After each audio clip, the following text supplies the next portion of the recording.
Obesity is mother of all diseases, అంటే అన్నిటికీ మూల కారణం అండి. సో మనం వరల్డ్లో తీసుకుంటే we're third largest country with obesity. Obesity అనేది ముందు అంటే బాగా డబ్బులున్న వాళ్ళ ఇండ్లలోనే ఉండేదని అనుకునేవాళ్ళు. ఇప్పుడు అలా ఏం లేదండి. పూర్ పీపుల్లో కూడా ఈ ఒబేసిటీ చూస్తున్నాం. దీంట్లో కూడా 2 రకాలని చెప్పాం కదా. మనం అబ్రాడ్లా కనుక తీసుకున్నట్టయితే వాళ్ళు ఒబేజ్ ఉంటారు, వాళ్ళకి సబ్క్యూటేనియస్ ఫ్యాట్ ఉంటుంది. మనకు చూస్తే కనుక ఈ బెల్లీ ఫ్యాట్ ఎక్కువ ఉంటుంది. Centripetal obesity. ఎప్పుడైతే మనకు బొజ్జ అనేది స్టార్ట్ అవుతుందంటే వెంటనే మీరు ఒక జబ్బుకి దగ్గర అవుతున్నారని అనుకోవాలి. పర్టికులర్గా మన రైస్ లవింగ్ కంట్రీ కదండి ఇండియా, దీంట్లో షుగర్ వచ్చే రిస్క్ పెరుగుతుందని మనం అర్థం చేసుకోవాలి. ఒబేసిటీ అనేది ముఖ్యంగా బాడీలోని మెటబాలిజం అంటే మనం రెగ్యులర్గా జరిగే ఇంటర్నల్గా ఆ డైజెషన్ కానీ హార్మోన్ రిలీజ్ ప్రాసెస్, ఇవన్నీ గట్ హార్మోన్స్ అని చెప్పాను కదా, ఇవన్నీ కూడా డిస్టర్బ్ అయిపోతాయండి. 62 లక్షల మంది ప్రజల్లో మెడ్ప్లస్ బ్రాండ్ మెడిసిన్స్ కి మారడం వలన 915 కోట్ల రూపాయలు సేవ్ చేసుకున్నారు. అదే మెడిసిన్స్ అదే క్వాలిటీతో 50 to 80% డిస్కౌంట్లు. దీంట్లో ఇన్ఫ్లమేటరీ మార్కర్స్ అంటాం. ఇన్ఫ్లమేషన్ అంటే మనకు కొన్ని మార్కర్స్ ఉంటాయండి. సి రియాక్టివ్ ప్రోటీన్ అని అందరూ వినుంటారు. కరోనా టైంలో అందరికీ ఈ వర్డ్ సుపరిచితమే.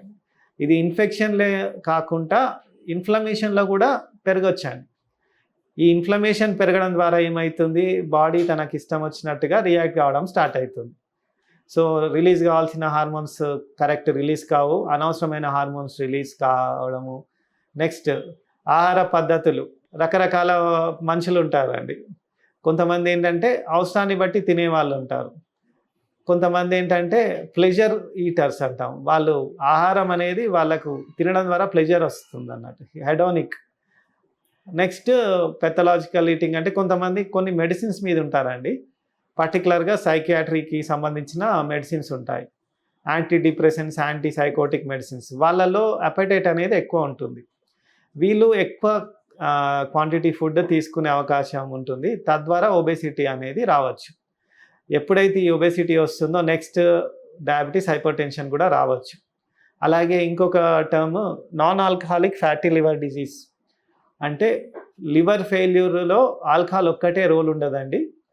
ఈ non alcoholic fatty liver disease అనేది కూడా ఇప్పుడు వర్డ్స్ మార్చేశారు. మెటబాలికలీ అసోసియేటెడ్ ఫ్యాటీ లివర్ డిసీజ్ అంటాం. అంటే మన బాడీ యొక్క మెటబాలిజం డిస్టర్బ్ అయినప్పుడు లివర్లో ఫ్యాట్ అనేది డిపాజిట్ అవుతుంది. అందరికీ తెలిసినట్టుగా ఆల్కహాల్ తీసుకోగానే ఫ్యాటీ లివర్ వస్తుంది అనేది సహజంగా అందరికీ ఐడియా ఉంటుంది. స్కానింగ్ చేసుకొని ఉంటారు రొటీన్గా హెల్త్ స్క్రీనింగ్లో. అల్ట్రాసౌండ్ చేయగానే గ్రేడ్ 1 ఫ్యాటీ లివర్ అని ఉంటుంది. గ్రేడ్ 1 ఫ్యాటీ లివర్ అనేది నార్మల్ కాదండి. గ్రేడ్ 1 ఫ్యాటీ లివర్ ఉంది అనగానే వెంటనే మీరు చేంజ్ చేయాలి లైఫ్ స్టైల్ అనేది, ఒక వార్నింగ్ సైన్ లాగా తీసుకోవాలి. అంతేకాని ఇది అందరికీ ఉంటుందని కూడా అంత రిలాక్స్ కావద్దు. Try to be physically active. నడవండి లేదా జాగింగ్ చేయండి. సమ్ సార్ట్ ఆఫ్, కొంతమంది స్పోర్ట్స్ ఆడతారు, షటిల్, టెన్నిస్, అట్లా ఏదో ఒకటి యాక్టివ్గా ఉండాలి. అలాగే ఇప్పుడు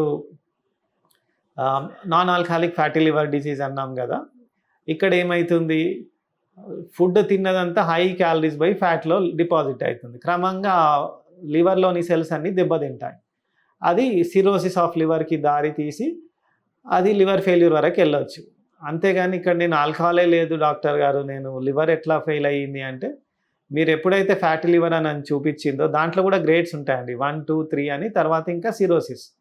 మనం ఎప్పుడు జాగ్రత్త పడకుండా అలాగే నేను కంటిన్యూ చేస్తానంటే అప్పుడు ఇబ్బందికి లోన్ అవ్వాల్సి వస్తుంది.